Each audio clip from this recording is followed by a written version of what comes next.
তুমুল উত্তেজনা রাজ্য সরকারের অধীনস্থ দুর্গাপুর প্রজেক্ট লিমিটেড বা ডিপিএল এর প্রশাসনিক ভবনের সামনে। আধিকারিকদের ও প্রশাসনিক ভবনের কর্মীদের একাংশকে আটকে রেখে বিক্ষোভ। আন্দোলনের ঝাঁজ বাড়াতে প্রশাসনিক ভবনের গেটের সামনে শুয়ে পড়ল আন্দোলনকারীরা।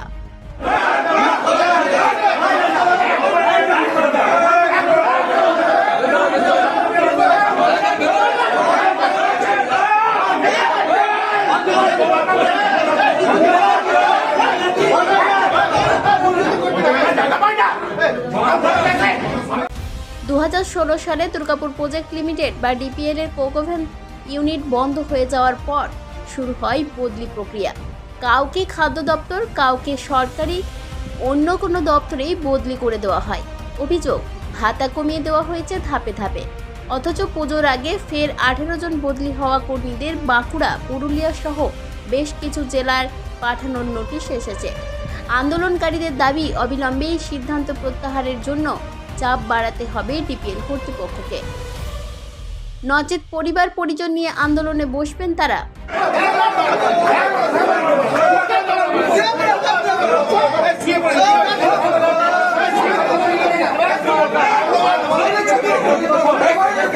আজকে বসতে মেন যেটা কারণ হচ্ছে আমাদের যে বাঁকুড়ার ডেপুটেশনে যে টোটাল যে দুর্গাপুর 332 জনকে ডেপুটেশনে পাঠিয়েছিল, আজকে মোটামুটি তার মধ্যে 18 জনকে অনেক দূরবর্তী স্থানে ট্রান্সফার করা হয়েছে।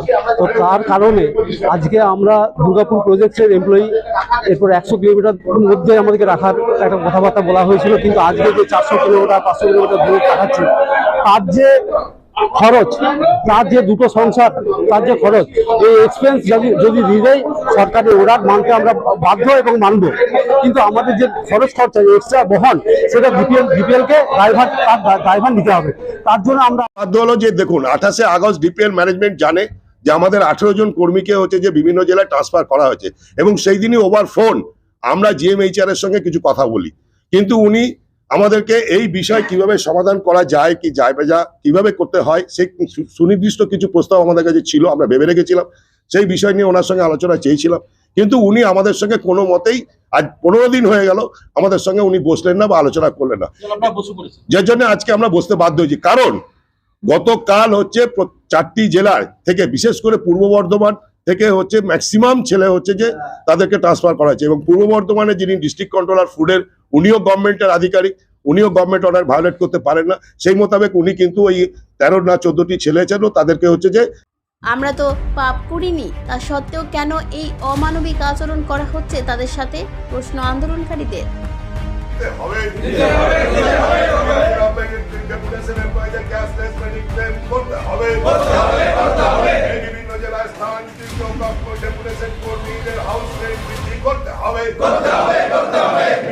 আমি ওখানে শিফট হয়ে যাবো, ঠিক আছে, আমি কোয়ার্টার হয়তো হ্যান্ড ওভার করে দিলাম, কিন্তু আমাকে তো ওইখানে হাউসের ব্যবস্থা করতে হবে।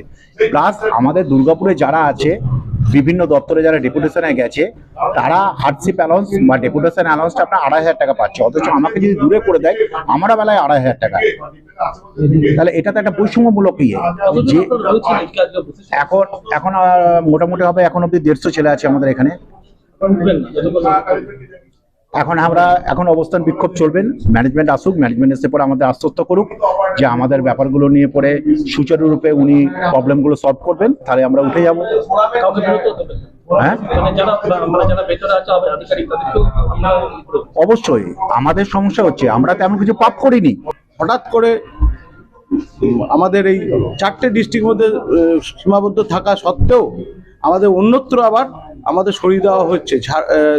কান্দি, মুর্শিদাবাদ জেলায় 2টো জায়গায়, ঘাটাল আছে, কন্টাই আছে এবং ঝাড়গ্রাম আছে, এরকম বিভিন্ন জায়গায় ছড়িয়ে দিয়েছে।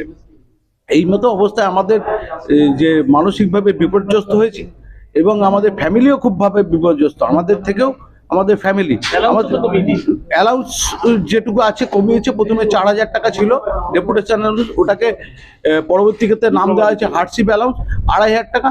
যারা দুর্গাপুরের বুকে এই ডেপুটেশনে রয়েছে, দুর্গাপুরের সিটি সেন্টারে খাদ্য, তারাও 2500 টাকা পাচ্ছে, আমরাও 2500 টাকা পাচ্ছি। এই মতো অবস্থায় আমাদের সেই অ্যালাউন্স আমাদের কান্দি হোক বা মানে মুর্শিদাবাদ হোক, মেদিনীপুর হোক, এইসব জায়গায় আমাদের এই 2500 টাকা হবে না। আমাদের ডিপিএল এর জনসংযোগ আধিকারিক স্বাগত মিত্র জানান, সমস্যা সমাধানের তারা চেষ্টা করবেন। হ্যাঁ, এরকম একটা অসন্তোষ চলছে। ওনাদের বাইরে ট্রান্সফার করা হয়েছে, এরকম একটা ঘটনা ঘটেছে। তো ওনারা এখনো অফিসিয়ালি অভিযোগপত্র দেননি। আমরা ব্যাপারগুলো খতিয়ে দেখছি, আলাপ আলোচনা চলছে। গেটটা আটকে দিয়েছে তো, মেন গেটটা। হ্যাঁ, আপাতত তো ওনারা ঠিক আসলে ওনাদের দাঁড়িগুলো জানাচ্ছেন।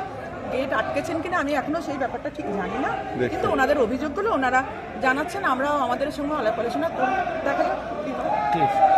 এই ঘটনায় রাজনৈতিক তরজাও শুরু হয়েছে শাসক বিরোধীর। আজকে পশ্চিমবঙ্গে 55 লক্ষ বেকার যুবক, দুর্গাপুর থেকে শুরু করে সারা বাংলার বেকার যুবকরা আজ দিল্লি গুজরাট চলে যাচ্ছে, শিল্প চলে যাচ্ছে, একটা শিল্প আসেনি। তারা ডিপে যারা কর্মচারীরা আন্দোলন করছেন, আন্দোলন করে বলছেন সঠিক কাজ করছেন। আপনাকে আমি বলবো এসব না করে যারা লোকাল ছেলে এখানে রাখুন, এখানে উন্নয়ন করুন, ডেভেলপমেন্ট করুন। কিছুই করছেন না, খালি কেন্দ্র দোষ দিচ্ছেন। এই দোষ দিয়ে লাভ নেই, নাটক করে লাভ নেই। আমরা সরকার শেষের মুখে আমরা বলছি বেকার যুবক ভাইরা ও যারা আন্দোলন করতে যাচ্ছেন এই সরকার কিছু করবে না, আর 6 মাস ওয়েট করুন, এই সরকারের পরিবর্তন হবে। আর আরে লক্ষণ গুড়ের সব নিয়ে ইতিহাস দেখুক, ও জানা নেই। লক্ষণ গুড়ের কিচ্ছু জানা নাই। আপনারা জানবেন যে কলকারখানা যেগুলো বন্ধ আছে, দুর্গাপুরের আমি যদি কথা বলি, এমএমসি বন্ধ আছে, এখানে বিওজিএল বন্ধ আছে, এখানে হিন্দুস্তান ফার্টিলাইজার বন্ধ আছে। এগুলোকে কে বন্ধ করেছে? তৃণমূল কংগ্রেসের আসার বহু আগে এগুলো বন্ধ হয়েছে। এখানে লক্ষণগুড়ি ইতিহাসটা পড়ুক। পশ্চিমবাংলাতে একটি বামপন্থী দল দীর্ঘ 34 বছর ধরে এখানে রাজত্ব করে গেল, এবং তাদের যে ট্রেড ইউনিয়ন, তাদের ছিল মিলিটেন্ট ট্রেড ইউনিয়ন। তারা যেখানে সেখানে কারখানা কলকারখানা বন্ধ করার জন্যই তারা আন্দোলন করতো। খোলা দাবি না মিটলে এবার সর্বাত্মক আন্দোলনে নামার হুঁশিয়ারি আন্দোলনকারীদের।